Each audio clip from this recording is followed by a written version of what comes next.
Hi friends, welcome back to my channel. అందరూ ఎలా ఉన్నారు? నేనైతే బాగున్నాను. మీ అందరూ కూడా బాగున్నారని కోరుకుంటున్నాను. మీరందరూ ఎలా ఉన్నారనేది కామెంట్ సెక్షన్లో కామెంట్ అయితే చేసేయండి. ఈరోజు అయితే చికెన్ కర్రీ చేయబోతున్నాను.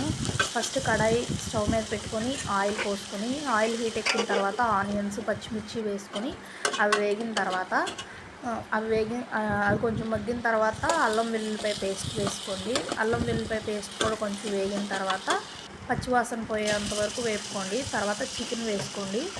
చికెన్ వేసుకున్న తర్వాత చికెన్లోంచి వాటర్ ఊరుతాయి కదా, సాల్ట్ను పసుపు వేసుకోండి. దానిలోంచి నీచు వాటర్ అంతా ఎగిరిపోయేంత వరకు ఉడకనివ్వండి. ఉడికిన తర్వాత కారం అయితే వేసుకోండి. కారం సాల్ట్ వేసుకోండి. వేసుకుని దానిలో చికెన్ ఉడకడానికి అయితే మనకు సరిపడా వాటర్ అయితే పోసుకోండి.